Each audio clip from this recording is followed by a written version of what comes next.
Secret friends, unite!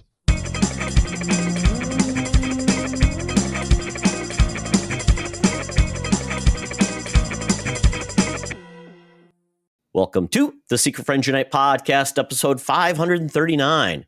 This is your guide to the geek side, and this is Todd Oxtra. Official 5th place winner out of 10 of a local, video game contest. I won 5th place out of 10, Charlie, and I was the oldest person there. So take that, you whippersnappers. 50% is almost passing. Correct. I made it wrong. But yeah, Tubi Con, I went there this weekend. It's the top half. Think about it. Correct. Yes, I had to beat out 5 other people, so I feel really good. Tubi Con was this weekend in Minneapolis. It was really awesome. A very fun 3-day video game convention in the Twin Cities. It's it's growing quite a bit, it's so fun. It has tournaments, old stuff, new stuff, cosplay, selling merch, stuff like that. But for me, it was really they had all free-to-play arcade. They had all free-to-play consoles of different ages, and it was just a blast. People were so cool, having fun. My son and his buddy Jaden went with us, and we all just had a good time. So I was really enjoying it. So TudiCon will be back next year. In competition with other people. So you say you play, Correct. So you competed with 10 people. You were like, we're all going to play blah, blah, blah. And you were playing against each other. Red Bull sponsored it. It was really cool. And they had hosts. And as you finished your portion, you would stand up. And then it was basically, they called musical chairs, but basically it was whoever the last one to finish was kicked out, and then you move on. So we weren't moving seats, but we were just playing. They start the music when you hear the music start, and you had to do something else. It was very cool, very well done, very fun. It's good to hear a local con that's kicking it, because local cons can be such a mixed bag. As you know, you go to a good one, you go to a bad one, you go to one that starts good. We have one here locally that started great and has just declined as time has gone by, and you just hope it goes away and something better comes along. So we shall see. Video games is just growing year over year. It hits every demographic, every age, every style of gaming or type of content. So it's not just one demographic. It's like you can like sports games, you can like fighting games, you can like narratives, you can like all of these different games. So it brings in. There were little kids, oldsters like myself and even older that played the old games. It was just so much fun. There was a Pong machine. There was a pinball arcade. It was really, really fun. So highly recommend it. Free time. Good deal. Cool. All right. Well, we do actually have some video game trailer news to talk about, which I will allow. And then because they happen to be two of your wheelhouses. So you know what? Exactly. Know who you're selling to. But no, we've got a great show as always. We're talking about not wrapping up the 2025 box office season by talking about numbers, but we're just kind of talking about it more pejoratively. And then looking down the road to 2026, I know I put together a partial list and thinking about how things are going to be. So we shall see. But as always, when we kick the show off, we'd love to talk about the folks on our Secret Friends Unite Patreon squad over at patreon.com/Secret Friends Unite. Exclusive programs, early shows without ads, Discord benefits for 7 days for free. Up to half off your first month, and then staying on board for as little as $2 a month. It's good stuff. And as I love to say, you are actually losing money by not doing it. So pay attention. That's not actually true, but we would still absolutely love to have you.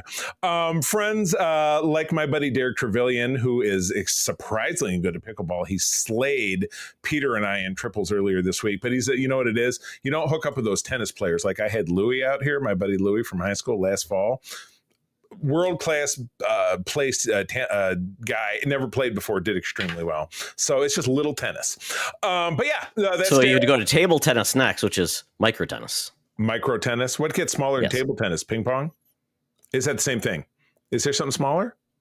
Table tennis and ping pong are the same. I guess at that point, it's like the home version you get because you're too cheap and you just put a little net on the table and Oh my God. All right. Now we've gone too far. Anyway, also Francie, who does my wife's hair, Mr. Luke Lore, Xbox Expansion Pass, and my Uncle Tim Haran over there in South Haven, Michigan. Thank you all. Also, John Sedorf, Brendan Myers, Corey and HD, Matthew Keel, my buddy Kurt Krug, actually teaching him pickleball next weekend in East Lansing. That should be fun.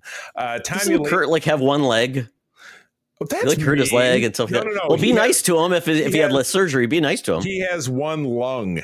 He did. He lost a lung. What? I did not know about that. I know he had leg surgery, and he was when I met him, his leg was bad, so it's better now, right? No, he actually one lung. he had an infection. He could tell you all about it, but I didn't know that either. It was in a Facebook post recently. So that is crazy. I know. And it was a long time ago, and he's our age. So it was like when he was 30, 35 that happened to him. Wow.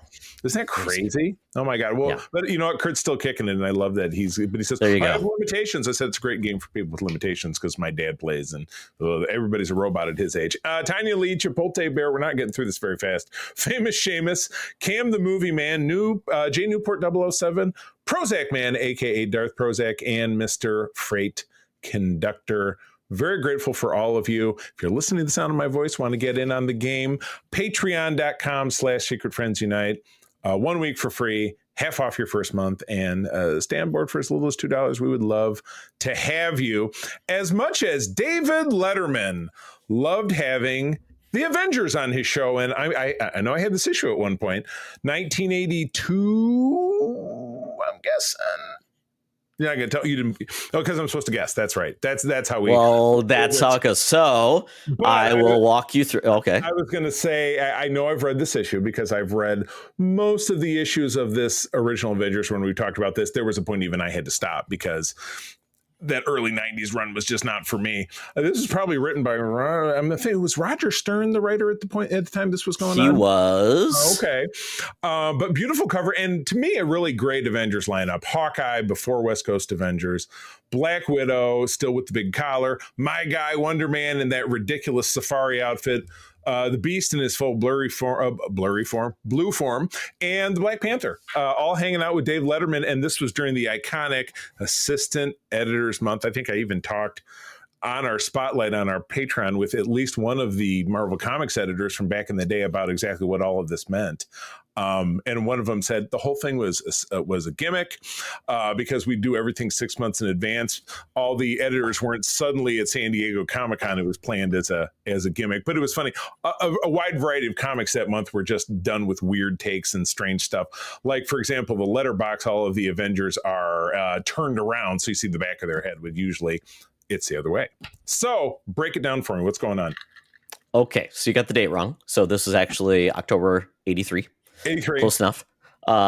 Yes. So this was a weird one because David Letterman, we talked about the Saturday Night Live crossover, and we had the David Letterman, this one, the synopsis. Hawkeye arrives at Avengers Mansion with his new bride, Mockingbird. Even as the couple accustoms themselves to the Vision's new hologram form, Wonder Man calls to ask if the team will aid his acting career by appearing with him on the David Letterman show. With the regular members on a mission, the Vision recruits several former members, and soon Wonder Man, Hawkeye, Mockingbird are joined by Black Panther, the Beast, and Black Widow. Great Love squad. this.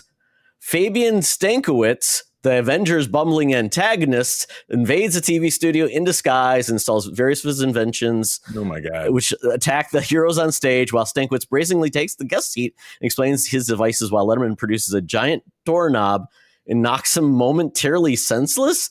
Then he deactivates his power source. Now, the Fabian Stankiewicz character, I can at least tell you that subsequently he gave up his criminal ways, you see my air quotes, and he became part of the Avengers staff. The Avengers staff in the 90s was like John Jameson, J. Jonah Jameson's son, who was also Man-Wolf, but he was an astronaut, so he became a pilot, Cap's pilot. And then Stankiewicz was on staff. The old Peggy Carter, who was old at that point, was also on staff, and they had the beautiful Avengers jackets, the jackets that everybody loved. So they had like a Avengers jumpsuit. Not a cosplay you would see because nobody cares. But that's funny. I recognize the name. Stankiewicz. Nice. He was the Mechnonaut originally. And also as the Meccano Marauder. Yes, and then he... I like anything that ends in not.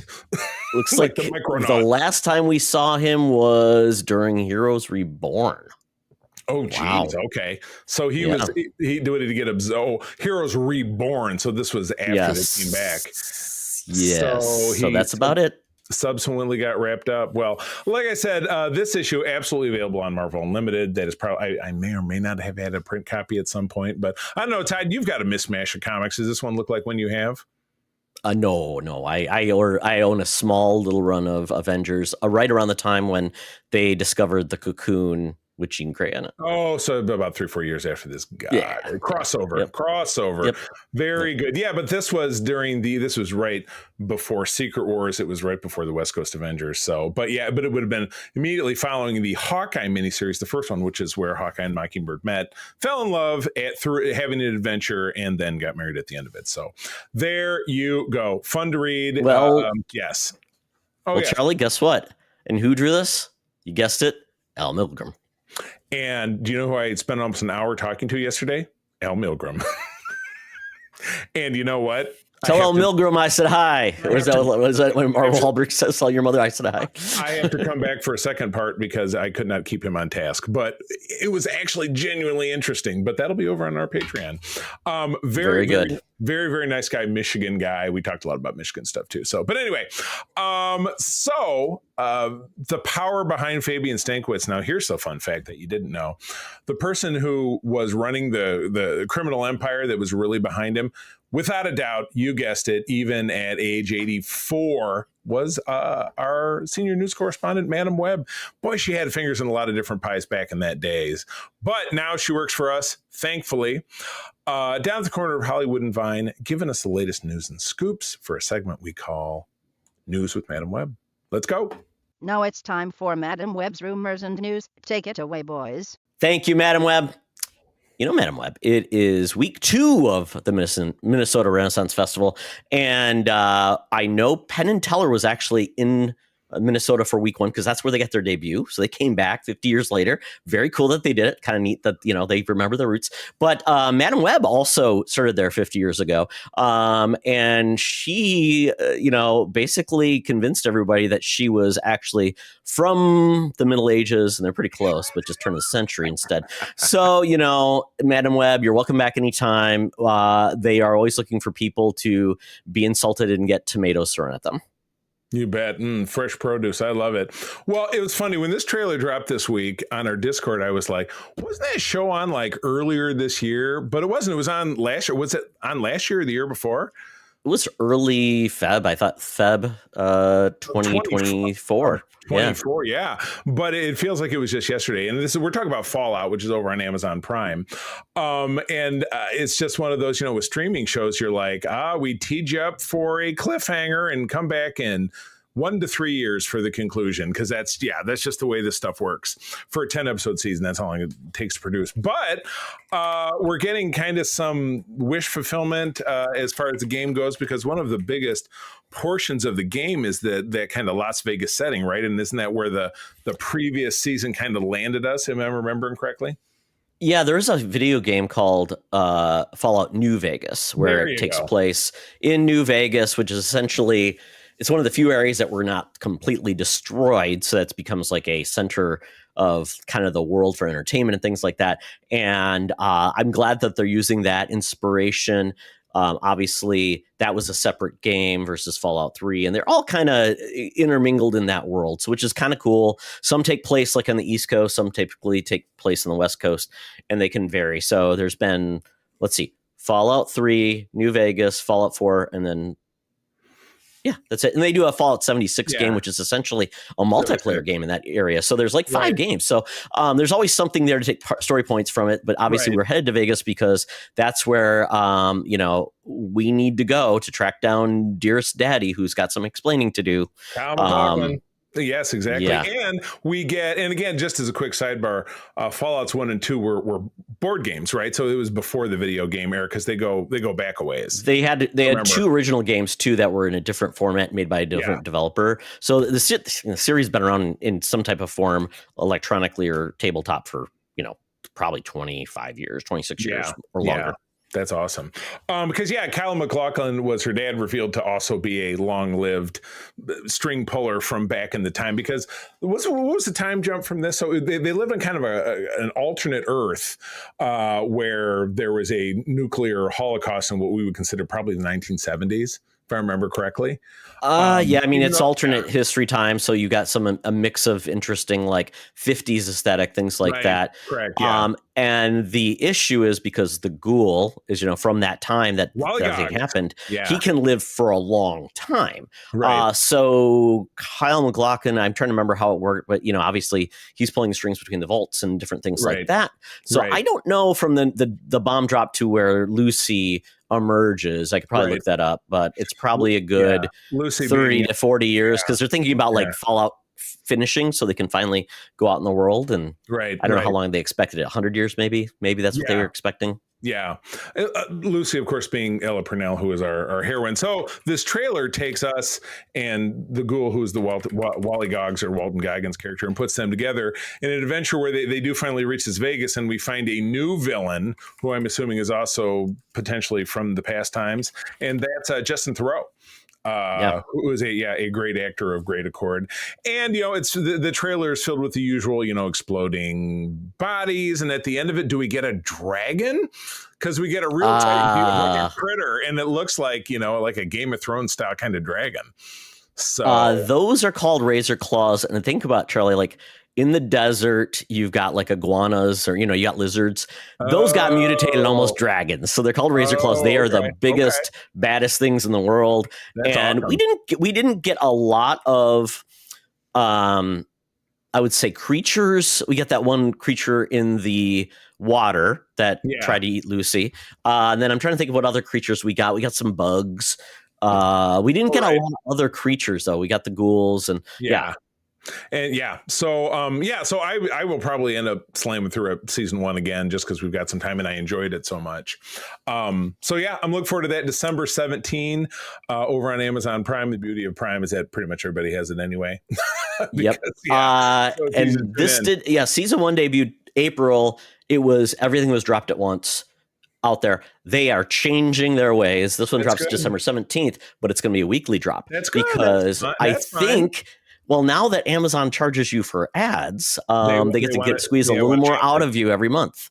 Got to do it. Got to do it. Yeah, I mean, and you know what? I think people don't want more. They want more quality. They don't want just an onslaught of content that, quite honestly, you don't watch. So I think it makes sense. It's like, let's make good stuff and then have people stick around for 8 weeks of that versus, what's the next, like Temptation, Love Island, Love is Blind, those shows. We keep walking backwards to the old ways. Things turn into TV seasons. Even if the seasons are only 8 to 10 weeks, it's still, they want to keep you hanging on because, again, now everybody's watching ads or paying to not watch ads. So, it's like physical media. We started with the 8 tracks and went through CDs and went through DVDs and Blu-rays and whatever. And now we're going backwards, and as streaming stuff becomes more expensive or you can't find stuff, you got to have that disc. So anyway, a conversation that is I mean, maybe every once in a while there's a disc, but you're not getting discs of Temptation Island. You're not getting discs of Love is Blind. Big stuff. Okay.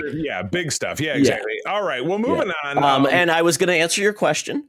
So the timing, essentially, the season 1 primarily takes place in 2296, which is 219 years after the Great War in 2077. So the ghoul is like 250 years old. So everything you were seeing when he at the cold open to the very first episode where he's talking to his daughter and saying, the thumb is if it's the plume of the mushroom, that was in 2077. It's like an alternate timeline where essentially, there's aesthetics and wow, I didn't know. Trying to remember if we had space travel or not, and I can't remember if space travel was a thing. I don't think so because nobody. It didn't seem like anybody got away. So okay. Well, no, there was just already astronauts up there, and they never returned, or they couldn't return because, like, well, shit, do we want to return to that? Probably not. I don't know. There could be a wrinkle. Yeah, I'll watch season 1 again because I'm curious to fill in some of the particulars. But all right. This show, I'm sure we talked about this when it came on. Was this a show? And this is season 2. Did you get into this right away or discover it later? I don't remember it at all. I absolutely love the show. I saw the trailer. I'm like, I'm going to watch it. And it was a show that I knocked out pretty quickly. Sure.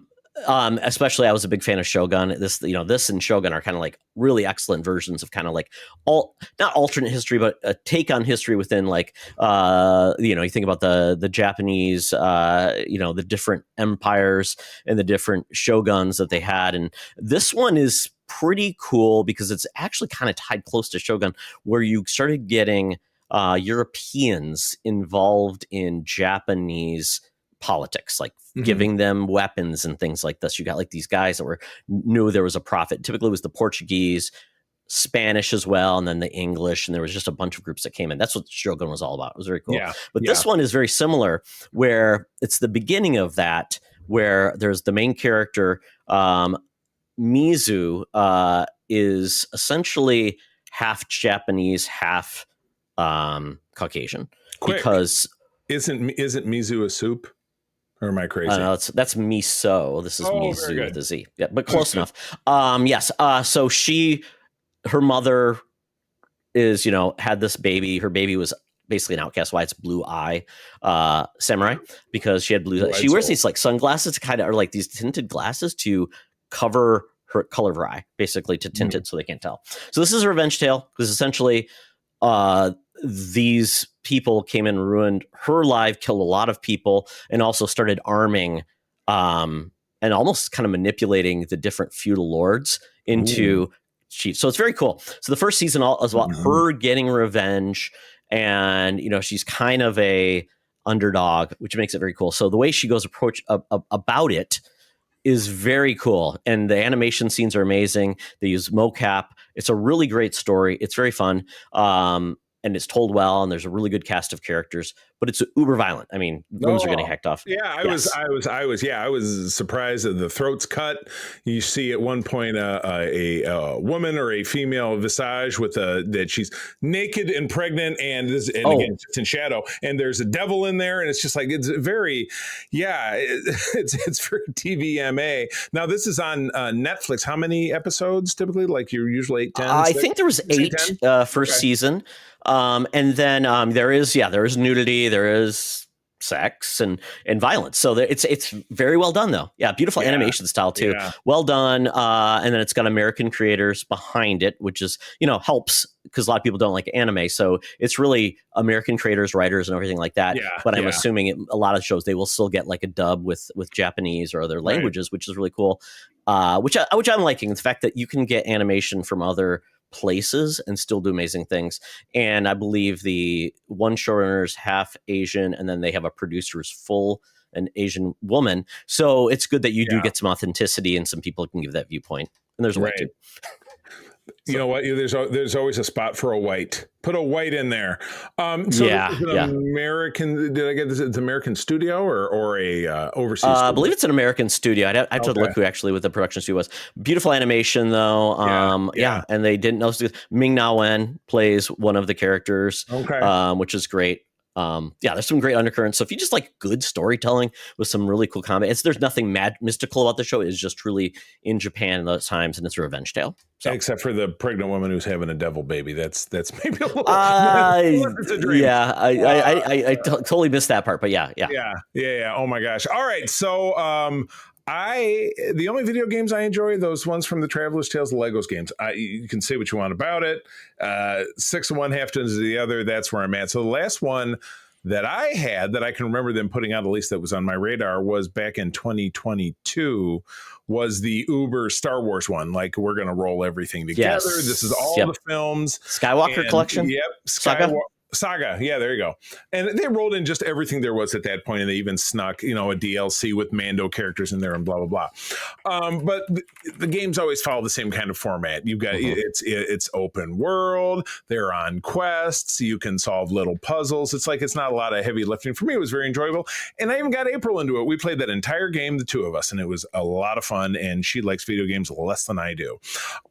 So nothing since then. And maybe this is pretty typical in video games because it's a multi-year development process, right? I mean, it's a lot of heavy lifting. And as you put in, the last Lego DC game was Lego DC Supervillains, which I also played and very much enjoyed. 2018. Wow. Yeah. It's been a long time. Wow, yeah. So obviously there's a lot involved in development. But this is going to be Lego Batman. You don't have the full name of it. Is it the Shadow of the Dark Knight or something? It's Legacy. It's Legacy of the Dark Knight. And what makes it interesting is they're going to be covering the actual movies, films, like Dark Knight, 89. So you're going to get all those characters, which we haven't seen before. Typically, the Batman in those games have not been an adaptation of like media. They've been just their own. Right. Yeah. There's been 3 regular Lego Batman. There's just Lego Batman, and that was from the 2000 and aughts, if I'm not mistaken. There was the second one, which was DC Heroes, I think, which was early 2010s, maybe. And then the third one, I'm drawing a blank on the third one. The third one was the Galactic. They like you would go to different worlds and stuff, and the Green Lanterns was a big part of it.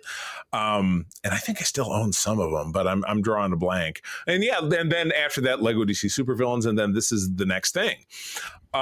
So yeah, I enjoyed looking at the trailer. I thought I saw a couple of things that were interesting, like he would use the grapple to shoot between the guy's legs and pull him back and then bump him. So they've completely changed the combat. It's going to feel more like the Arkham games, which is pretty cool. Okay. It's an open world, so there won't be levels, which is just like the video games, which is very fun. Apparently, there will only be 7 playable characters rather than, it could be you get 100 characters, but there's a lot of outfits and you can play different versions of Batman, like Batman Beyond, things like that. So yeah, it's kind of interesting that they're doing it that way. But you know what? I think a lot of people, they're trying to make this like more of a video game than just like a collectible like Lego simulator, which to me is like that's what's always lost me in Lego, because I feel like so much of it is just collect the bricks and do that. It's almost like a checklist or a grocery list versus so and so I think this may be fun, but you are going to get to play Batman, Jim Gordon, Robin, Nightwing, Batgirl, Catwoman, and Talia al Ghul, and each character is equipped with unique skills, combos, and gadgets like Batman's Bat Claw, Jim Gordon's foam sprayer, which iconic apparently.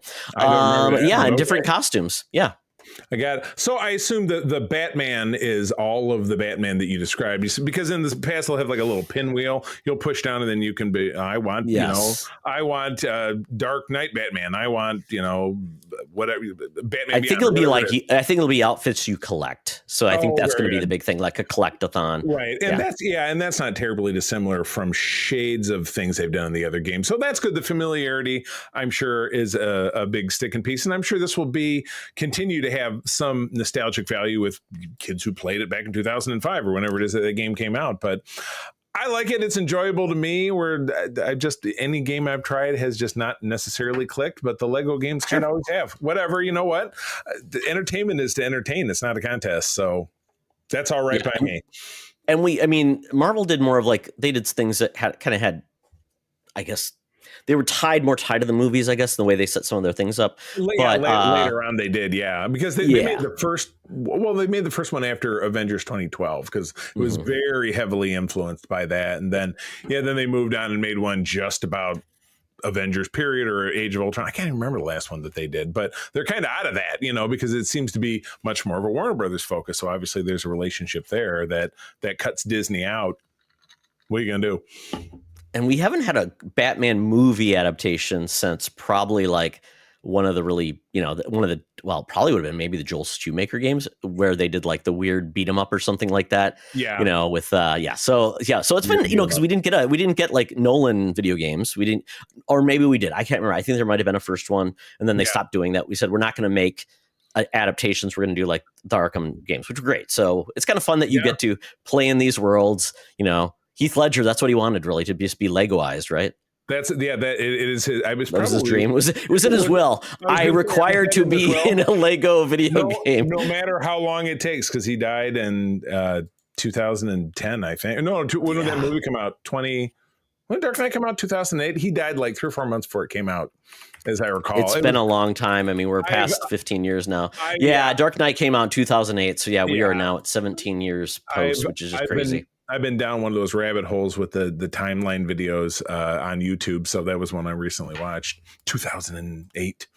And we saw some of the settings when we were in Chicago. That's right, Chicago. Yeah. And I know I didn't really look down because there's a list of movies, and you can go to place, you can see where every setting was. I did not really look at it yet. So I'm assuming a lot of those locations are just places I didn't notice at the time, but very cool. It was there. All right. Well, you look at this. You got me to talk about 3 video games in a row, but 2 of them are about Star Trek. That's all right. So the first one is about Star Trek Voyager, and you and I were having a conversation about this. Not a favorite show of yours, which I get it. Everybody, that's what's beautiful. What I've always found beautiful about Star Trek is there's different corners for everybody. You don't necessarily, I don't necessarily love everything. Some of the recent output has not been my favorite, and some of it has been ones that I like. But we don't need to get into that. You want to get into that? Listen to me on Code 47. I'll tell you all about it. But Voyager, and this was something I actually read. I read it in an article that Kurt Krug wrote. He interviewed Robert Picardo when Robert Picardo was at Motor City Comic Con here in Michigan earlier this year. Is that Voyager, which was on the UPN, a phony network, from 1995 to 2001. Ran 7 full seasons, just like its 2 predecessor series, but there has been really no output of that, or really even those characters, until 7 of 9 came back as a character, real time after having time gone by in the first season of Star Trek Picard in 2019. So it was a very big gap, almost 20 years. But the show, Picardo was saying in this article, was very popular in COVID when people were going through tough times. Maybe they were in lockdown. They wanted to watch something easy. Like Suits. Like Suits, exactly. Well, that show had a complete reviple. But they were, the numbers for Voyager on Paramount Plus, I'm assuming, because that's pretty much its exclusive streaming home. People just it's easily digestible because the stories aren't a ton of heavy lifting. There's not a lot of violence. There's not a lot of sex. There's not a lot of heavy themes. You know what I mean? Though there is still definitely some Star Trek messaging in there and some great moments, great characters, and other things. So the show became very popular, which to me, without even really looking at this link, would really make me think, well, that's why, based on that, there would be interest to make a video game for a show that's been off the air for 25 years, that has never had a follow-up like a movie or anything like that. And most of the characters have never been seen again. So what do you think? This is just a trailer that seems to just be recreations of moments from the show, a ship flyby and a this and that. So didn't really give me an idea of what's going to be. Did you? Okay. So yeah, I can give you the rundown. So this is going to be basically saying, what if you were the captain of Voyager during that whole season? So no Janeway, you're now in charge of it, and you get to make those decisions. So every time that Janeway did something, was that the right decision? And along with that being the captain, and I don't know if you saw the side view, it shows the ship, and it's kind of like, you're going to actually have to run that ship, tell people, maintenance, or prioritize shields over this, or do that. And you got the people, you have to repair it. Okay, are you going to get to a battle? Oh my God, we got to be repaired. We're going to go on away missions. And not only that, Charlie, it will also then have touch points that are key parts of the series. Like, it'll go back and say, let's recreate that and what actually happened, right? So this is what it says. For as long as Star Trek Voyager has been around, there have been much debate about if Captain Janeway made the right decisions navigating her crew's journey. One of those is, should she have killed Tuvix to save the lives of 2 crew members? Should she have been hyper evolved into an amphibian, had sex with one of her seniors? Also currently a hyper evolved amphibian officers, should she have deleted that wife? So it's like, these are just jokey things, but yeah, right? Well, yeah. Here's a really key one, and it's funny because, my mother watched the show because, as you recall, back in college, she would tape them for me for my library. And Todd, you'll remember this, in the end of the second season, they had a choice to either go fight a superior force to try to rescue a child that may or may not have been Chakotay's, and they lose their ship and get stranded on it. At the end of it, my mom was like, that's bullshit. There's no way she should have done that. You know what I mean? So is that one of the moments? Because I was like, go rescue this kid that might be his? No.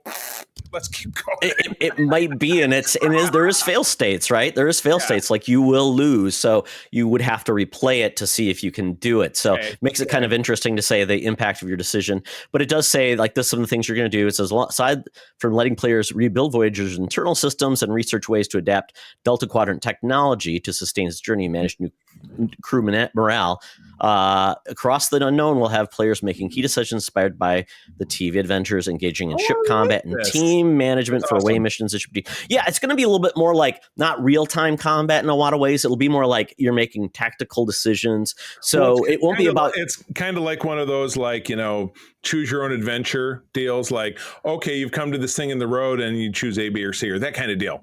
Or like, okay, you made this choice, but instead of the way it went in the show, now you have to fight these aliens who are, you're outnumbered, that kind of thing. Correct. But you'll still control the ship. You'll still do those things. It'll be more like you're probably not I mean, maybe they'll do it this way. You're not actually controlling the ship. You're basically giving orders to, all the different characters within it, like scan the ship, do this, engage, blah, blah, blah. Blah, blah, blah, blah. This was like, wish list this now. So you can wish list this game on Steam. I'm familiar with Steam, but it has no release date. Is this just going to be for PC then? I can't get it on a console, even if I got a new console, which I know I'm due. It may be. It just depends on how it controls. So it might be mouse and keyboard type things where you're moving the mouse used to select things. They can also adapt those to consoles. They've done it pretty well with using, one thing is your kind of mouse. So I don't know yet, and they didn't show a lot of gameplay, so it's really hard to tell how it'll play. But it may. More stuff is going everywhere, which is kind of fun. Yeah, I mean, I'm certainly interested. I don't know. I haven't really done PC games. I'm sure I'm not set up for it. I've never got into Star Trek Online. My partner Peter is really into that. He could tell you about it. But yeah, I'll keep an eye on this for sure. But and it's interesting. So the second game that we're talking about is based in a setting of the era of Deep Space Nine and the Star Trek Next Generation film. So it's wild that these two products are dropping, reflecting periods of Star Trek that nobody's making productions about anymore. So it's for heritage fans. It's obviously, or people who have discovered the show, as I said, on streaming. It just shocks me because I'm actually watching the last episode of Deep Space Nine right now because we're finishing the series on our next episode of Code 47. And I said to Peter right when we started season 7, I said, this show just had no right to be this damn good. They had a nearly flawless 7th season. They really didn't have many misses. But I could tell right away that this game, which is called Infection, really has that Last of Us vibe, the Walking Dead vibe. And it's the first kind of horror Star Trek game, but your setting is, just watching this, it's a Defiant class ship, which is the ship from Deep Space Nine. You appear to be, because again, it's first person, so you're getting your hands and picking stuff up, but the guy is a Vulcan because you see him do a mind meld, you see him do a nerve pinch, and he has gold stripes on his sleeve, so he's an engineer, he's an operations person. But all the sets are the Defiant corridors, and you see the shuttle bay and the little shuttle, which is unique to that. So, but I find that very interesting that, again, so this is also, it says VR. So does that mean I'm kind of out of luck? It's for systems that, unless you buy a Quest 3, I got one because there's a lot of Star Wars games in VR, which is really fun because they're more like I'm swinging the lightsaber. I'm doing that kind of stuff. It's not like using a controller and just doing that kind of stuff. So it's very immersive, very fun. Like you see Darth Vader, you look up and like, holy crap, he's right there. You get to be around the ship. So it's really a cool experience. Yeah. I did one of those long ago. I don't know. I think it was when I was working at the radio station. I think you did PlayStation or something like that. You did PlayStation VR, I think, Charlie. Somebody tagged me along and they said, try this out. And I put it on and you were in a shark cage descending. And then you're looking around and it's the ocean. So it's dark. And then obviously eventually a shark comes and goes, "Bah!" Yep. I can't remember the circumstances of why I did that. And I just lost Todd. There he is. I was just going to show you the new one. Yeah, it's very cool. Fits really well on your head. They've got inserts now too, where you can put lenses, like your glass lenses. They snap in, so you have to wear glasses, which is kind of nice too, and they're cheap, like $30. Oh, great! Get them from it's very cool. That headset is $30. That can't be right. The insert. No. The inserts for your glasses are $30. Okay, but. But they're. I mean, I think you can get a headset for $300, which used to be very expensive. Now it's come down in price. Yeah, and a lot of people do it for exercising too, because it's very you can do Beat Saber, which is you'll burn some calories and stuff. Yeah. What is it? What kind of system? What's a Quest 3? That's a different kind of system. It says no. It's like Quest 3 and 3S are the two versions of what this will be on. It's just a standalone system. You don't need a video games. Everything's all in one. So all your games are in there. It's wireless. Yeah. Well, that'd be interesting. Of course, that does bring the fear that people will, eventually people will just be walking around on the street with those. Will be like, we'll have a society of people. I hope not. They will run into everything. Yes. Well, you won't care because you'll be in this virtual environment. So anyway, this looks super cool. And I don't know. We probably don't have a date for this one either. November? Doesn't look like it. Yeah, it's hard to tell. It says it's set to launch later this year. So that's pretty good. Then it'll come to basically PC VR, which is basically you can get non-Quest headsets to run through your PC if you want as well. Okay. But they don't say PlayStation 2 VR, which is just sad because that's not done very well. But what I like about this, it says you're basically set on the USS Lumen, which that's obviously a fake ship, right? Mentioned before. Okay. Keep in mind Starfleet is vast, so there's a gazillion different ships, and that's not so hard to believe. Okay, and then it's kind of neat because you're dealing with an infection, and then you can do stealth things, like you can try to sneak around, not be noticed. Like you saw him sneak up behind one of the infected and do the nerve pinch. You can also use your phaser, your tricorder that scanned area. And what I like too is the fact that you're a Vulcan and you're infected, but you're able to kind of control the infection with your logic, which I like. And then they have it looked like it was a Cardassian that was kind of mocking him, I think, and telling him like you're not going to keep control and you're kind of mocking him. I think I did. Yeah, I think I did see something like that. Yeah, it was very interesting. Well, it's this looks like a great use of the license in VR. I'm very excited for this because I loved Star Trek Voyager Elite Force, which was a first-person shooter in the Star Trek universe. Like you were there, like they're high-end security forces, which why not? They had time to train them, right? Sure, why not? Make them like Navy SEALs. They had all kinds of time. Hey, I think our guy Tim Russ's Tuvok was featured in that game. Was voice actor in that game. Yes. So that's fun. Well, you'll have to. Is this something you're going to get? You can tell me all about it. I've got the system. There's no reason I shouldn't check it out and play around with it. I don't do enough VR because I have to make space in the area because obviously I don't want to bump into things. So I have to make sure I make space for it when I play. Go outside and run around in your yard. I could do it in my garage.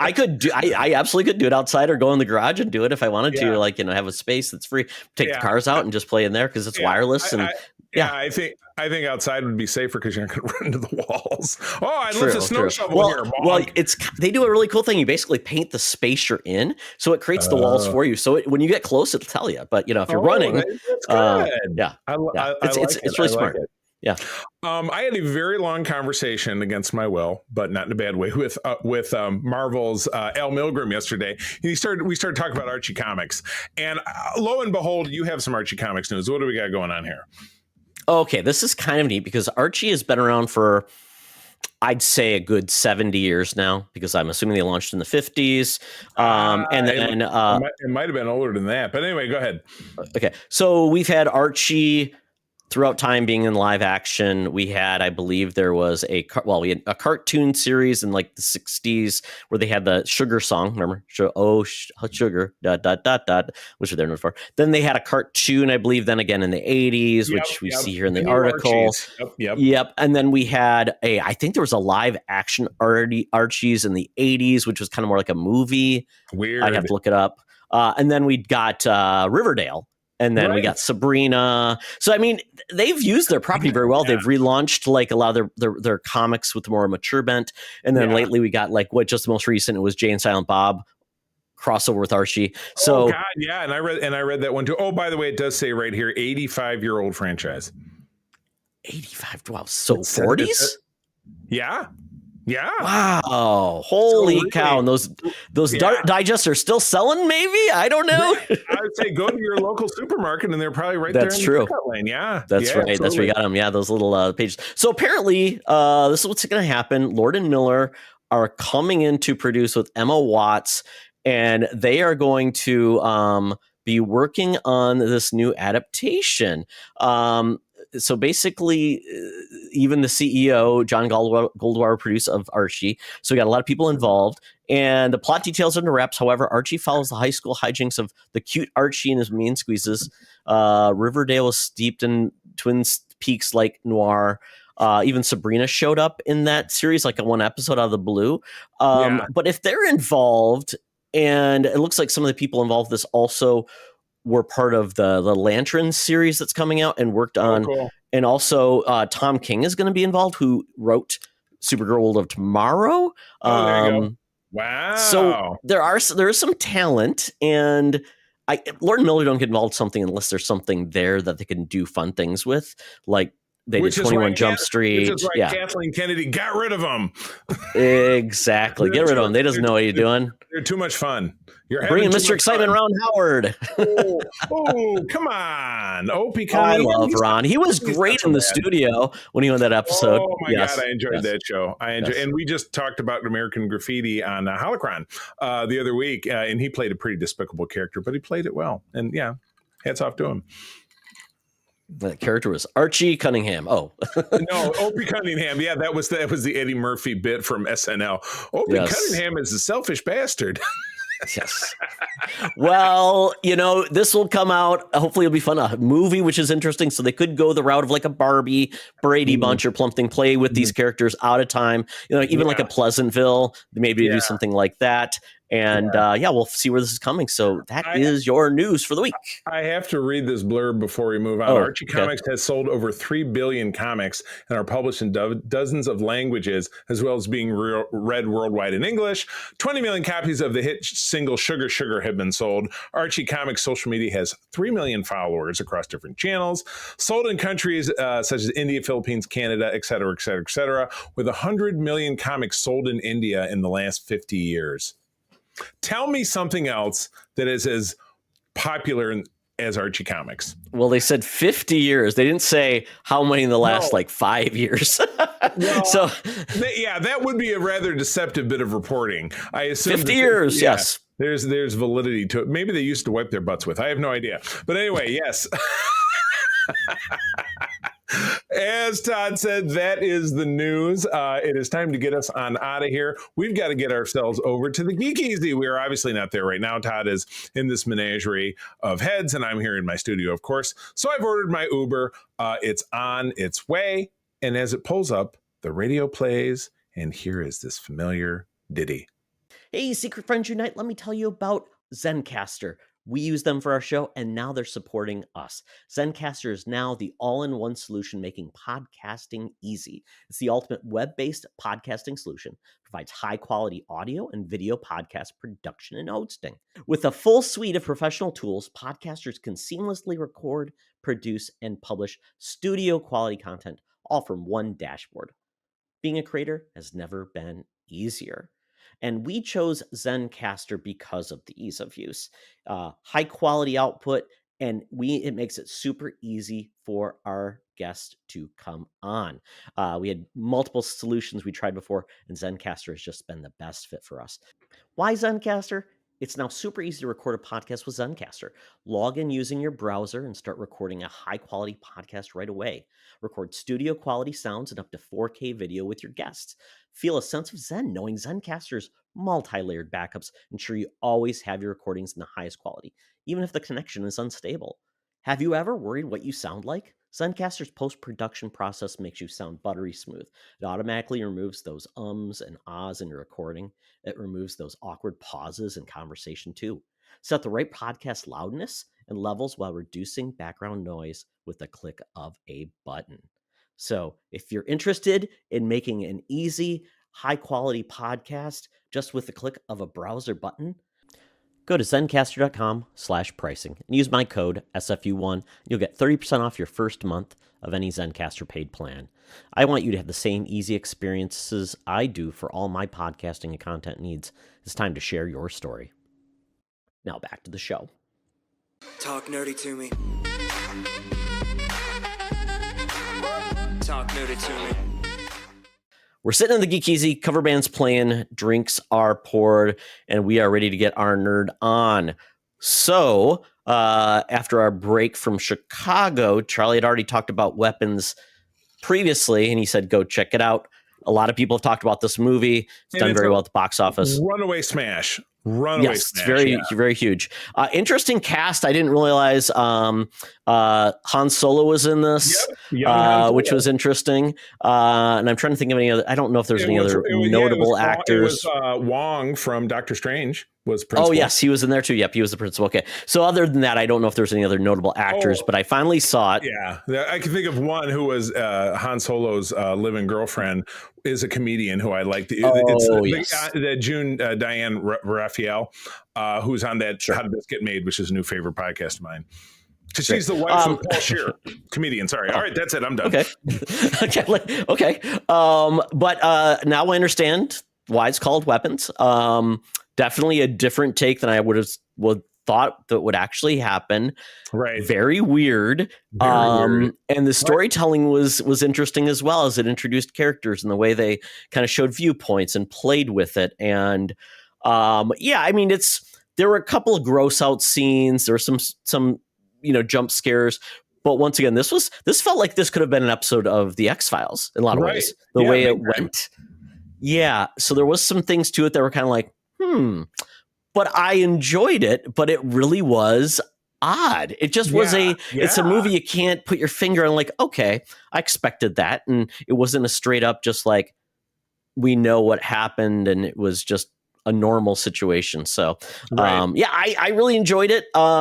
Kept my toes. And Charlie, once again, what did I do when it was rolling? Is there a post-credit scene as I'm sitting in the theater? Because I never know. You can always read about it. I can, yes. And one thing in particular that I liked, and again, I don't want to do spoilers because it's popular right now, and I would really encourage people to go see it. But I do like it how the ending was satisfying, but it wasn't a happy ending because it's not like, all of our characters, they snapped right out of it or whatever, and everything worked out just fine. It was not a happy ending. It is just that the primary resolution. Primary thrust of the movie was resolved. That's the best way to describe it. And it didn't leave a cliffhanger of, I won't want to spoil it, but let's put it this way. It's a standalone movie. Yes. If they wanted to play more in that universe and maybe say, there's some things that are unknown to us in this universe. Here's my question, because I inevitably kind of compare it to the director's prior film, which was Barbarian, which I found very enjoyable. It was set, though I'm sure not filmed in Detroit, in the Brightmoor, which is one of the nastiest neighborhoods in Detroit. So I love it how in that film it's on this destroyed block with this one pristine house, which never made any sense. If you want to stand out, that's not how you do it. I mean, or if you want to stand out, that's not how you do it. If you want to not stand out, yes, exactly. Correct. Yes. Because that's what ultimately it ended up being. Did you find this film or that film to be more surprising, more entertaining, more engaging? How would you compare the two? I mean, not that they necessarily should be, but I'm asking the question. What do you think? Wow, that's a good question. But in a lot of ways, just because they're made by the same guy, I think he's gotten really good about like, you would probably never guess what happened. I think Barbarian told you nothing going in. So it's like, I don't know what this movie's about. I just knew there's people showing up. This one, I think this played with more emotions, things like that, because it was dealing with families and friends, the impact on this on many different people. Some very weird decisions on characters they introduced, which I thought were like odd behavior, a little comedy too. All I want to say is not spoilers already, but Charlie, there was the moment when essentially we got the final payoff. I found it almost comedic at times when it was happening, which I shouldn't, but I did. Because it was gruesome. It was just like, not like gruesome. It was just the way it was like, it was just odd. I'll tell you off to you, but basically it was just, it's like, the way it played out, I was not expecting this at all. It's tough to talk about this without talking about it, but you really, in my heart, I want people to see it. I'm glad, and I want this movie to be successful. Neither one of us thought this would be part of the factor, but it's in the top 10, I believe, of grossing films domestically, which is I think this will land 10. I think this is going to land at number 10. So that's very good. But it was absolutely very entertaining, and I would say go out and see it without a doubt. I don't know when it's going to actually come to home, but a lot of these movies actually don't. They go to stream. They it's pay-per-view or whatever first, or pay to stream. Pay-per-view. Sure. That's not a thing anymore. Well, rental, online rental. How about that? Yes. But it's cool experience. See it there. Also, Alien Earth dropped its first 3 episodes. I only watched the first 2. But holy cow, this show is pretty amazing. They've got it. And again, watched one or more breakdown videos, and then the Weekly Planet guys did it, putting all the timeline into effect. And right now, of course, I'm not remembering any of it, but it's obviously it's set on Earth. Thumbnail view of it: a space vessel crashes on this corporation-owned island, if I'm interpreting it correctly. And it's the corporation that owns the ship. It's not the corporation that owns the island. So what's going to happen? Gimme. Yeah. It's definitely that the division of we a lot of themes in the future is corporations will own things, and it is interesting in this world. We have Weyland-Yutani, who deals with basically like finding science through organisms and things like that, and then we've got other groups that are like into what is it called, Infinity, which is the group by the boy Genius, who essentially decided he's figured out synths. He's figured out all of these different things, cyborgs. Cyborgs is a new add-on to this universe. So they have one, like the one guy who's got like he's got like a big stab, like stabbing thing in his wrist. He must be able to manipulate his cybernetics, but he's part human, part thing versus a full-on synth who is just artificial intelligence. And then you've got this third group, which is essentially taking a human mind and putting it into a synthetic body, like in the comics, at least Vision from Marvel Comics had the brain patterns of Simon Williams, Wonder Man, which was a big plot line later on when Vision was erased and they asked Simon for his brain patterns again. He wouldn't do it because he was in love with the Scarlet Witch. It was a whole thing. Kind of a bummer. But they can only use kids because apparently their brains are the only ones that are capable of doing this, and they have to put them in adult synth bodies because the synth bodies don't grow. So then you've got this mix of adolescents, which are between, I think, the age of 10 to 13, but even before they go into puberty, to then these adult bodies, which is funny. There's one line where the new one of them is looking into like, I don't like these, and she's talking about her breasts because she didn't have them, and she wouldn't. Yeah, all the characters are. It's very British, so most of the characters seem to have the accents. April pointed this out. The main character, and there are a lot of Peter Pan names. So the main character, Wendy, is the daughter of actor Kyle Chandler, which I had no idea. Yeah, because I thought, I've never seen her before, but I'm like, okay. But she doesn't speak with an accent, but I thought, everybody kind of seems like their accent, they're all British actors, because British actors are very versatile. Some do. Some don't. Like what's his name? Timothy Oliphant. He plays a synth, I believe. Right. Yeah. And he has just his normal accent. Right. And you get a mix of different characters from the different groups. Man, and this looks great. It's a great looking show. I don't know how much this costs, but it must cost a lot. And I liked what they did at the end of both episodes. Well, that I've seen, like they got like a rock song, which is totally like it's very that's very interesting. Metal. And I don't know if it's the end of the second episode or the third one, but they end it with is it Master of Puppets from Metallica? Oh, really? Yeah. So they actually did. Okay. Yeah. And maybe I'm picking the wrong song, but it was without a doubt Metallica. And then I read another article saying, Alien Earth, why is it so metal? And I'm like, why do you think, man? It's all about death and destruction. And people associate Alien with the 80s because that was the big film Aliens in 1986. So, this is absolutely fantastic. So this is Hulu/Disney Plus. Drops on Wednesdays, I think midnight-ish. So you can check it out when you get up in the morning.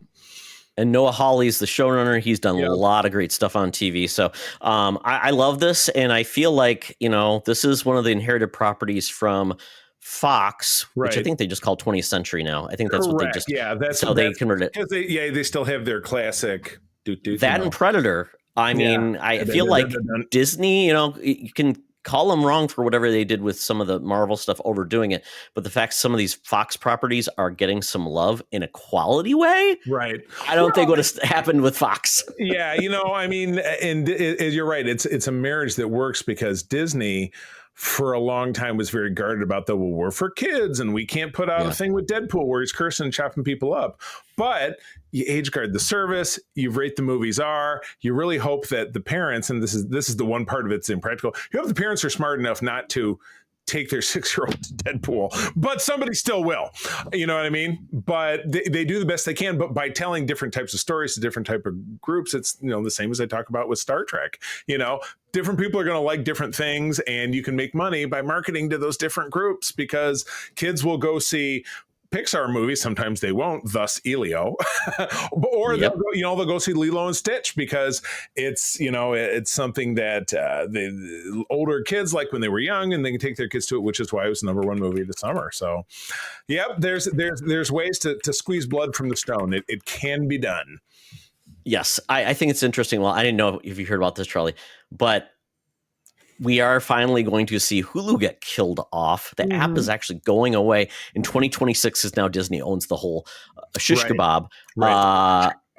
So that's kind of weird because now at that point you can only get this content through Disney Plus unless you have like a cable subscription or like something that has like FX or the different shows. So it is interesting now that, who's doing cable anymore? It's your parents. Well, but still now you have to, now you're going to just, instead of Disney Plus being whatever a month, now you're going to pay the same price for Hulu and that together without a choice, which kind of sucks. Yeah. It is. So now everybody gets to pay more. And did I read that Hulu is still going to exist in some foreign country? It's all weird. Like, Hulu was never a thing outside of like North America. Okay. It was like Star Plus or something like that. And fun fact, I turned off my Disney Plus Hulu subscription. It runs out. I will see, I'm going to miss it more, and I will just get Hulu because at this point I watch far more stuff on Hulu than I watch on Disney Plus because there's not like shows I really go to Disney Plus for that's new.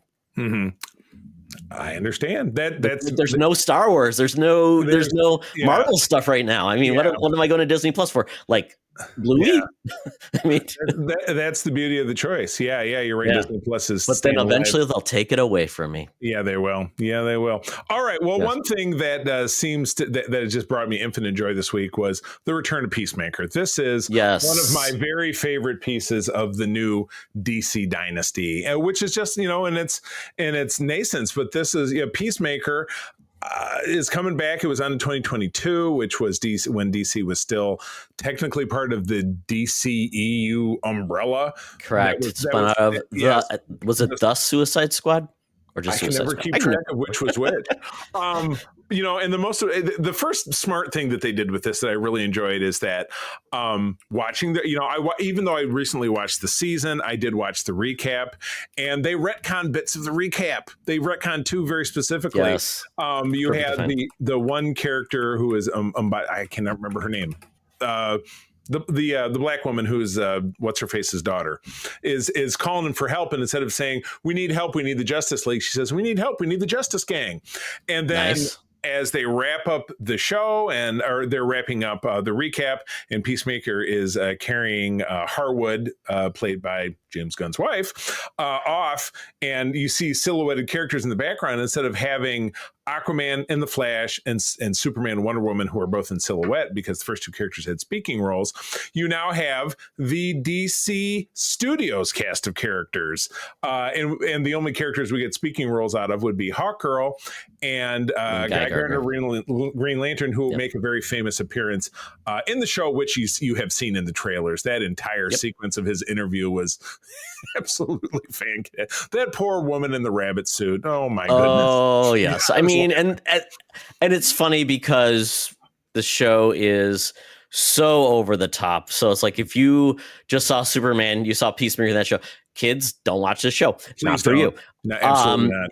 And I did watch a recap of season 1, just kind of get myself back up to speed because some of more of the plot points of certain things with some of the characters, I need to go back to it. But this one picks up pretty well right after everyone. Obviously, they've been exonerated because of putting it on Waller, and now they can just have a life. But their life's not that great. What's his name? Vigilante's working in a restaurant, and not doing well. I think it's the same one from the first. He has the same old job back. So Yep. Steve Agee is still working for Argus, the government. And then, but he's got a different boss now because they brought in Rick Flag Sr. To run the joint, and he was in. And we met Rick Flag Sr. in Creature Commandos, which is kind of nice. It's all coming together. Yep. And then we got other characters are kind of having a rough time. Peacemaker's having a rough time. Hargrave's having a hard time, and so is Harcourt, and so is I'm blanking on her name. Amanda Waller's daughter. Yeah. But she was tasty in Orange Is the New Black, which you didn't watch.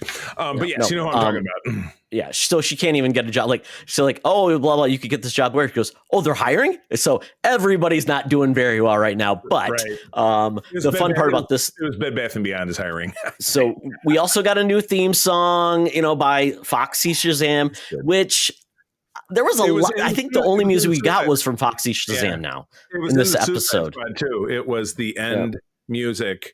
I think when she was finally killing Starro, I think this song was playing. I don't know. I could be wrong. But yeah, Foxy Shazam is great show for music, without a doubt.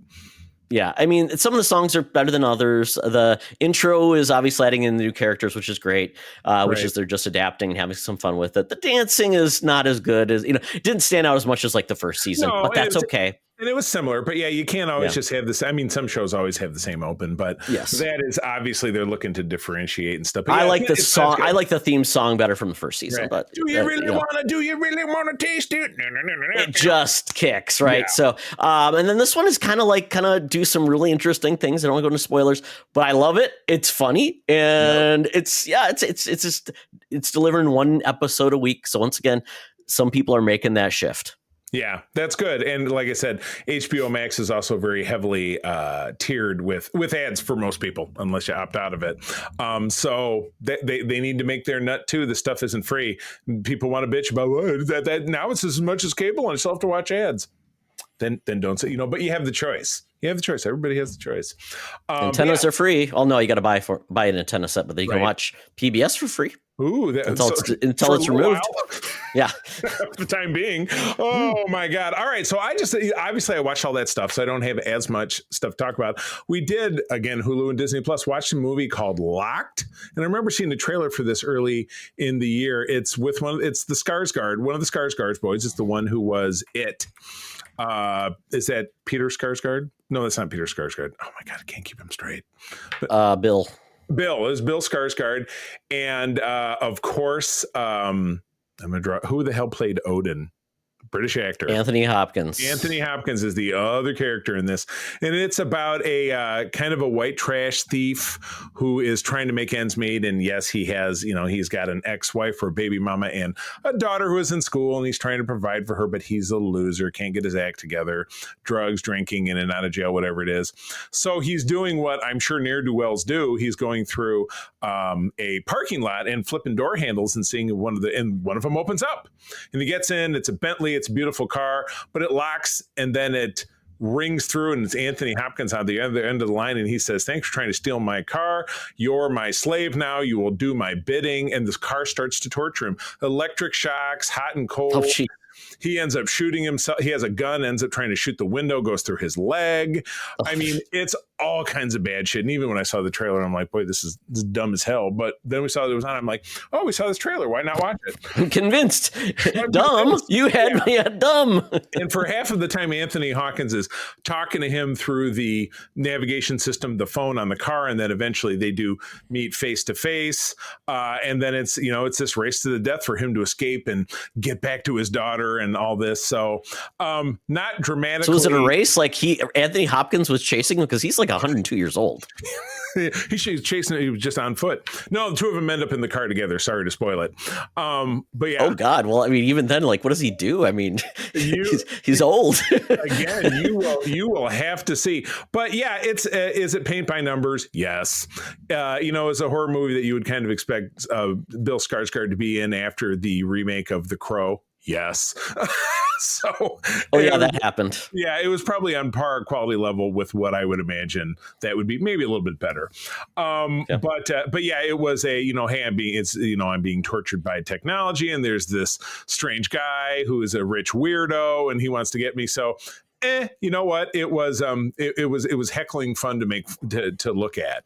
But yeah, that's over on Disney Plus. But we always talk about rabbit holes. I fell down a rabbit hole of, these are 10 great movies from the 80s that you haven't seen. I had never seen The Howling before. Does that movie ring a bell to you?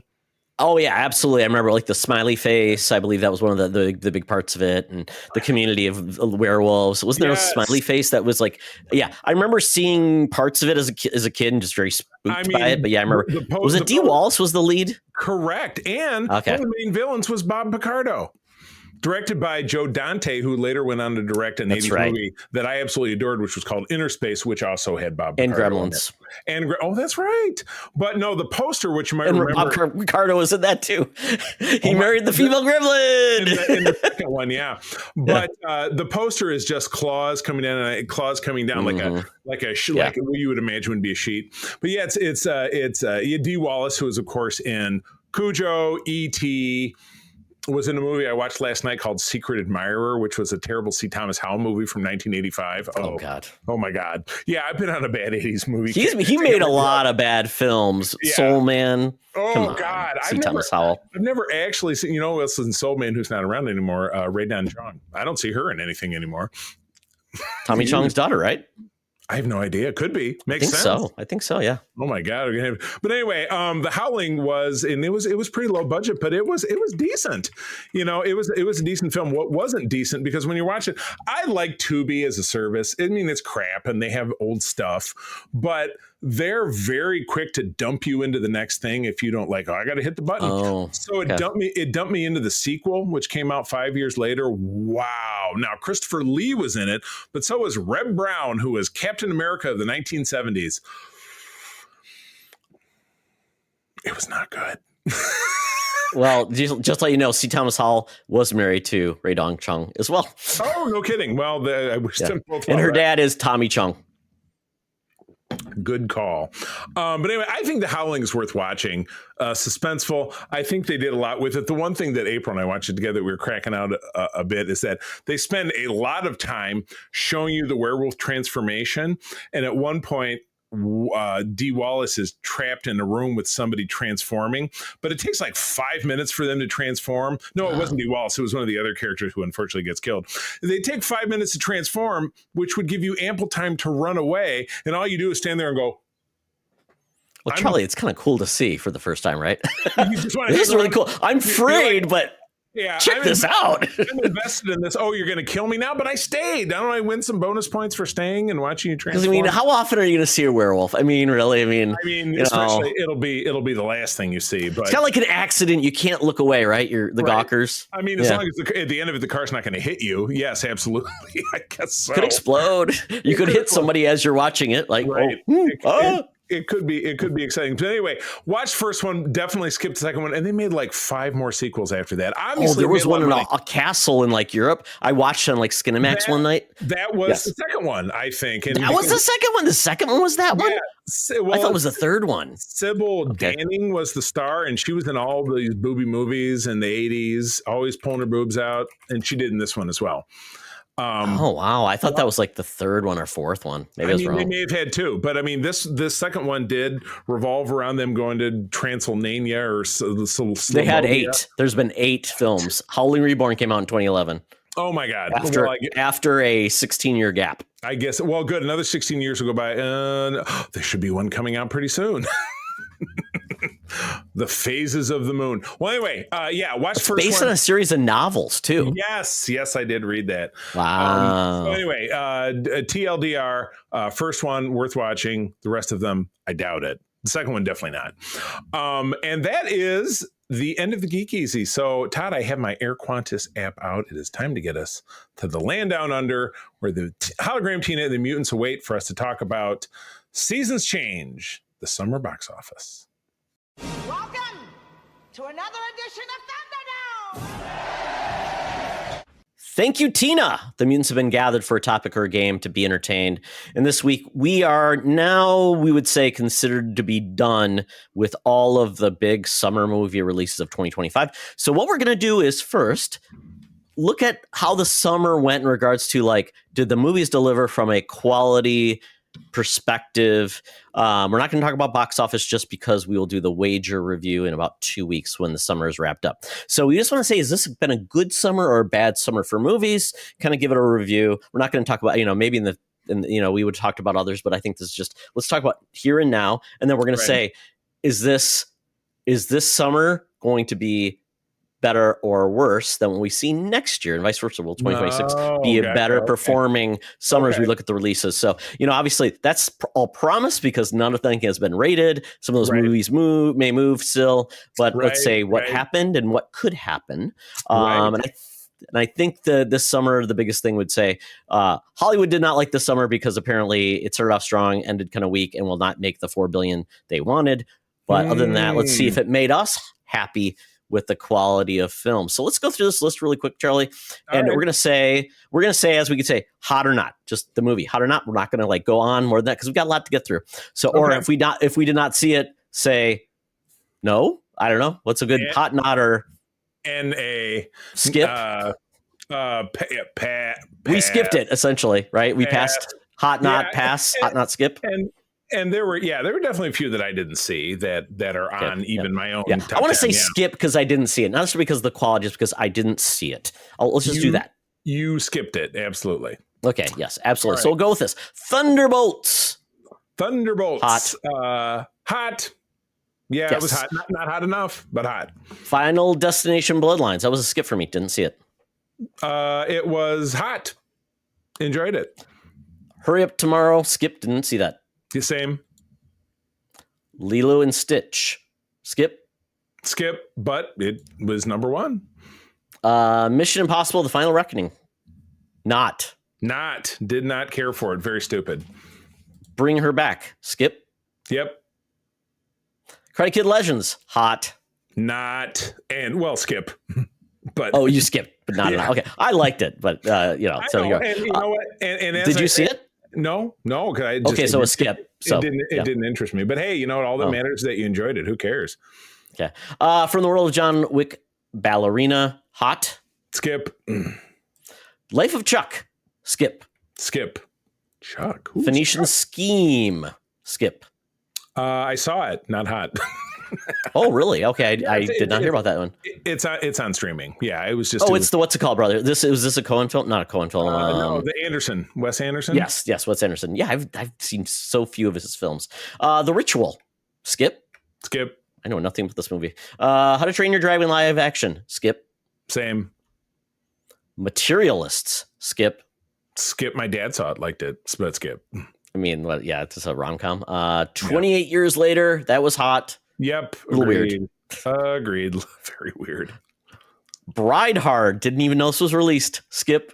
Oh, skip to. I knew about it. Saw a trailer. Looked very skippable, and it was. Pixar's Elio. Skip. Mm-hmm. F1 movie. That was a skip. Yep. Same. Megan 2.0. That was not. Oh, I liked it. Saw it. Liked it. Jurassic World Rebirth. So that's a skip. Not. It was dumb.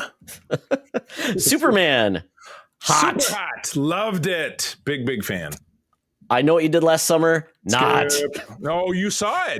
That's right. You didn't see it. That's right. It was dumb. Yeah. Smurfs musical. That's a skip. Yep. Fantastic Four First Steps. Hot. That's a hot. Yes, like Johnny Storm. Bad Guys 2. Skip. Beneath the Storm. Skip. Naked Gun. Hot. Surprisingly. Yeah. Very surprising for me. I was not going to go, but I got won over by the court of public opinion. And you're happier for it. Together. That's skip. That's the Alison Brie. What's his name movie where they start forming together? That is. I do not want to see that. No, Sketch. Skip, but that does look cute. I don't remember. Weapons. Now. Hot. Super hot. Sizzler. Freakier Friday. That's a skip. Yep.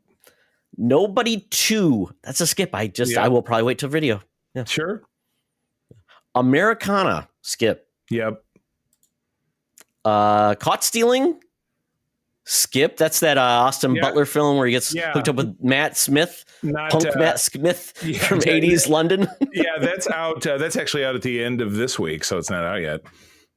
And then we have Toxic Avenger would be the last film. Yeah. It's not even out yet, so we can't see it. But to me, it's probably dumb. not. I would have to. Yeah. I may. Yeah, it's it's not. Yep. Yeah, it's not much see. So So what do we give this review? I mean, because I think I skipped the movies not necessarily because they were all bad, just because a lot of them just came out and it wasn't enough to drive me to the movie theater, or no interest maybe. Yeah, you're saying like how would you balance it? Like how would you say, okay, well I'm thinking about the last really hot summer of movies where there was like a string of great ones in a row, and it was like, oh, Like, I mean, I don't know if you have numbers in front of you. What was the last, like, if you look at a snapshot, the last summer was like, here's 10 movies.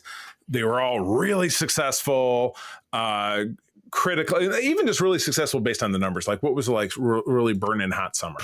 Pre-COVID, I can give you the top 10 of last summer. Inside Out 2, Deadpool, Wolverine, Despicable Me 4, Twisters, Bad Boys, Ride or Die. Yeah.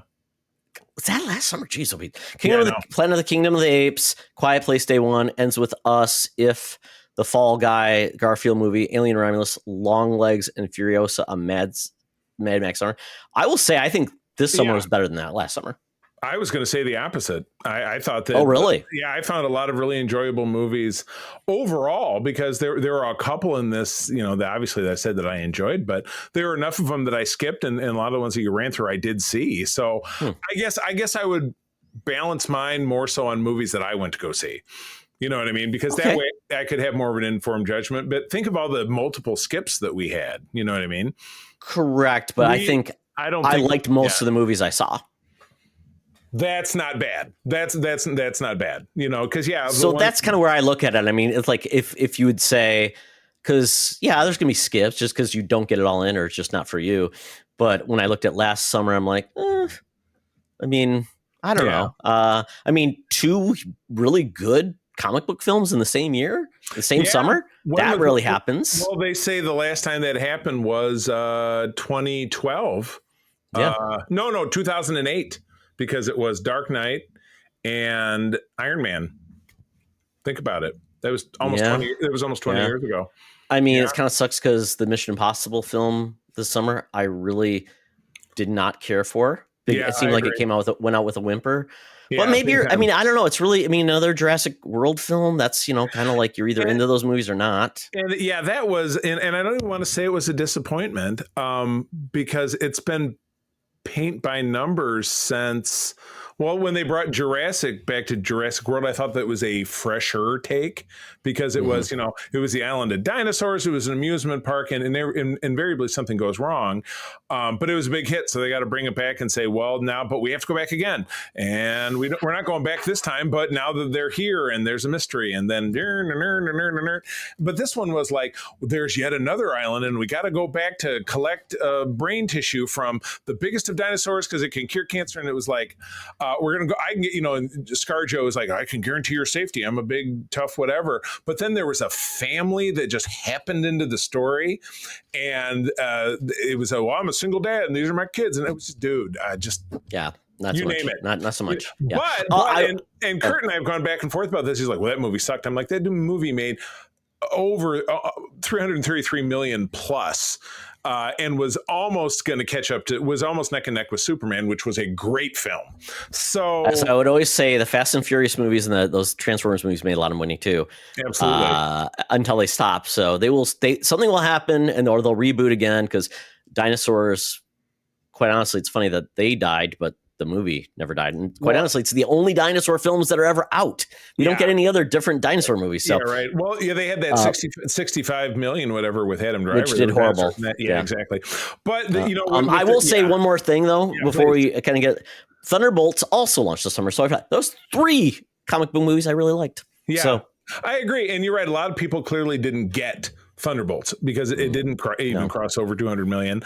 But it's something that you and I have talked about a lot, is that it was heavily reliant on characters from the Disney Plus Marvel shows, which you would think like, oh, Marvel's so big, everybody watches everything, but it's just not the case.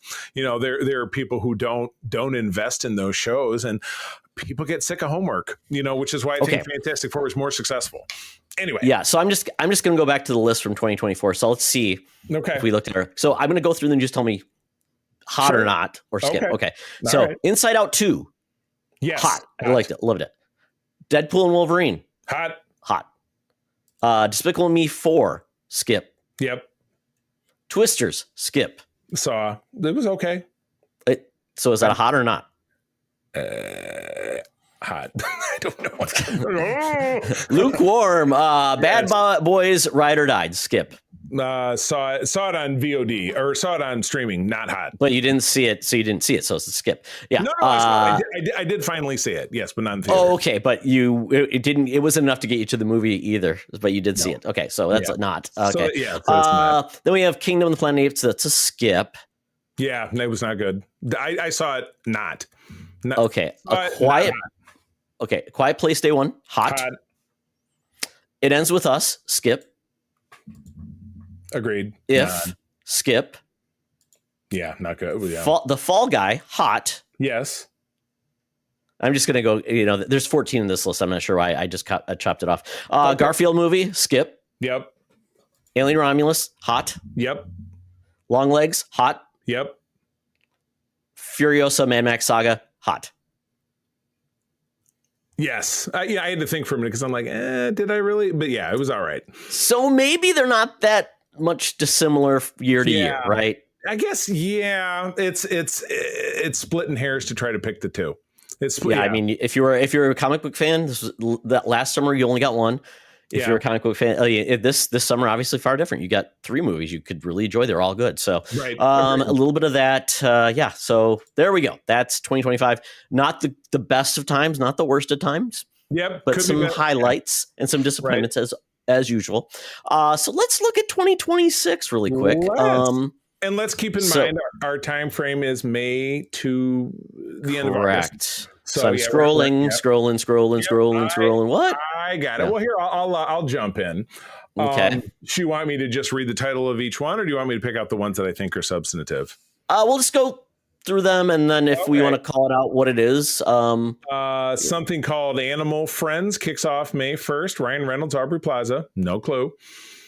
It's going to have animated animals involved with live action. Not interested. Next film. Oh, that would have. Dan Levy. I mean, the cast is great. Right. Yeah. But I don't know anything else about it. I would say for right now, that is a skip for me. Yeah. Disclosure is the Steven Spielberg movie that comes out on May 15 with Emily Blunt, Colin Firth, and Coleman Domingo and Wyatt Russell. Reuniting Spielberg with David Koepp, who did Jurassic World and War of the Worlds, for a film based on an original idea that we don't know anything about. Well, I don't think that guarantee. I think we know it's a sci-fi film about a UFO starring in it. So for me, Steven Spielberg doing sci-fi, that's a hot. Yeah, agreed. But it's followed hot on the heels by The Mandalorian and Grogu on May 22nd. Now I sound like the you have called movie phone. I sound like the movie phone guy. Starring obviously the cast of the show plus Jeremy Allen White and Sigourney Weaver. This is taking over for the 4th season of The Mandalorian, giving us a big screen dealy deal. Don't know much about the plot except Jeremy Allen White, who is the very hot The Bear, will be the grown-up version of Rada the Hutt, son of Jabba the Hutt, that we met in Todd's favorite animated Star Wars show, The Clone Wars, the movie that came out. What's the weird Hutt from Clone Wars that kind of talk like this? Sound like Truman Capote? Yeah, Zero. Yeah, absolutely. So what is he gonna sound like? He's gonna go, oh. I mean, is all I gotta do is a Hutt? Well, you're right, because it's proven that Hutts can speak English or basic, not just their Hutt language. But yeah, he'll have to, because he's no Hutt language. I don't know. Speaky Huttese, like Mr. Rose. Me no speaking English. Okay, so I will say this one. It's a hot. I'm hoping it redeems itself from season 3, which I didn't care much for. Let's go to Masters of the Universe. You know what? My heart says hot. You know what? And I love that they used a picture from the 87 film with Tom Paris and Courtney Cox. Yes, that's right. My heart wants to say hot as well, because Alison Brie's in it. So, okay, here's one we've debated about. June 12 is a revival of the Scary Movie franchise, which was super white hot in the early 2000s. But so was the revival of The Naked Gun, and that did not blow the box office away. Well, and also this is fun, that we're basically getting the Wayans brothers, who were behind like the first one, the first 3, I think. They're coming back, and I think they're not that talented in regards to keeping up with the times. Their stuff is very, to me, always felt like over the top and not a great way, kind of dated. Yeah, kind of hacky. Yeah, stuff. Yeah. So I'm going to say not. Yeah, I'm going to agree with you. Now, here's a question for me. Toy Story 5, Yes. which is very near and dear. As Victoria grew up on that first film, April said it wore out several VHS tapes. Comes out June 19. So here's my question. Is Toy Story bulletproof? I'd have to look at the performances of the last few films, but has it maintained? Last one was huge. Okay, so huge. So you think that there's a good chance that this will be big? This will do well. When was Toy Story 4 last out? And it's not even like does it do big? Will it be a good film? It says right here, 15 years ago, 2010. Obviously. Well, that was 3. 4 came out in 2019. Oh, okay. Well, they say 15. Oh, they say 50. Well, then who the hell was in the fourth one? If it says Buzz and Woody are back 15 years later, doesn't it say that? Oh, okay. So, okay. Never mind. Yeah, it does. Okay, yeah. 3 was a swan song. Then 15 years later, the Dinosaurs are back again in Toy Story. I don't know why they did that. They just That's weird. Leapfrog over the fourth one. Doesn't make any sense.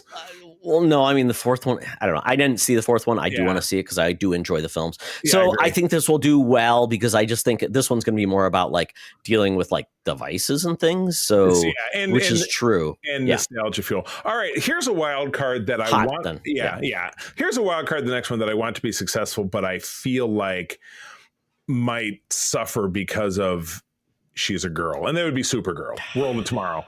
I don't want it to be that way because I think it's going to be fun and great, but I think a lot of people will say, but then again, the Barbie movie was enormous because we felt that it touched all the quadrants. Correct. You know what I mean? So for me, I'd like to think that means it can be successful. I mean, Superman was successful, but it didn't make a gajillion dollars, at least in the United States, but it was successful. And I think they viewed it as a return to form. Right. And was critically and did well at the box, which is what they wanted. Anything, yes. Well, yeah, they had such a hole to dig out of, and they need to start somewhere. So I know that I'll enjoy this movie because, again, I feel like crypto's back, Charlie. Well, so people love cute animals. It's going to be. I'm all in. I'm all in for this. I say hot. Yeah, Crypto versus Baby Yoda or Kevin. Okay, we have another Minions movie. This is weird. So we have this one is the June 26th movie, so not 4th of July, and then we get the Mega. It's called Minions 3 Mega Minions. This is July 11th. So we don't have a 4th of July. Is a Supergirl just she's getting the next 2 weeks? This one says June 1, so I think the date. I looked up the date. I did look up the date. It says July. It says July. Oh no, this is the movie. I saw it July 11th and July 1st. So it's July 1st. So no, this is the game. This is the movie that's going to be yours for July. I think it'll be hot. It'll do well because it's positioned that way, and these continue to be a big deal. This is an interesting one. So July 17 is The Odyssey. This is Christopher Nolan's hotly anticipated period piece, historical movie. This is one, and if I'm not mistaken, they put pre-sale tickets on sale a couple of weeks ago for a year in advance, and they sold out for the trailer. Based on the trailer that came out, which I missed. I missed the trailer, so I didn't get to see it. Oh, is it not available streaming? You haven't seen it? It might be. I'd have to look, but I know they launched it just in theater. To be honest with you, it's just John Bernthal and Tom Holland having a chat, and that's about it. Yeah, that's for about the Odyssey. Yeah, for the Odyssey. Yeah. Oh, that's weird. Okay, it was kind of weird, but it was enough to sell a bunch of tickets. So that is a guaranteed top 5 as far as I'm concerned. If people are buying tickets, I love Nolan no matter what he's doing. He made me watch a movie about people talking about the atomic bomb for how many hours? So I say hot. It was your Barbenheimer. A Paw Patrol movie. I don't know if this is their third installment on the big screen. I guess it would depend on how the first two. Yeah, I don't think so. I mean, I won't see it. And here we go with Spider-Man. Spider-Man Brand New Day on July 31. This is shaping up to be a street level movie, but they keep adding cast members to it. So I hope it doesn't turn into Spider-Man 3, which was like too many characters. But new director, right? New director, new status quo for Peter. Yeah, I say hot.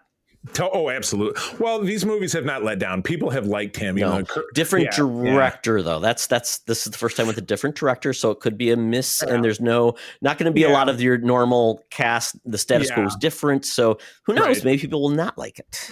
I don't know. Now we're getting into August, which is kind of the doldrums. Oh, only 2 movies listed, but again, we're so far out. Flowervale Street with Anne Hathaway and Ewan McGregor, which sounds like some sci-fi mystery by J.J. Abrams.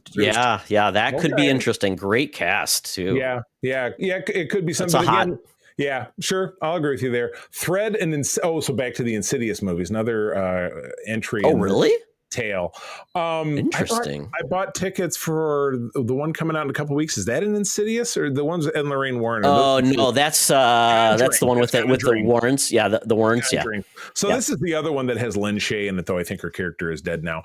This is Mandy Moore and Kumail Nanjiani are in this. So crazy. That is, and again, it's Blumhouse. They do extremely well. So I'm going to call this one a sleeper. I might even put it on my bracket. We'll see when we get there. I have now. This is probably a skip. I have not seen any of these films. Yeah, I don't know, maybe just not for me. I understand, and that's it. That's the end of the summer. I expect some movement. I expect some movement from the list.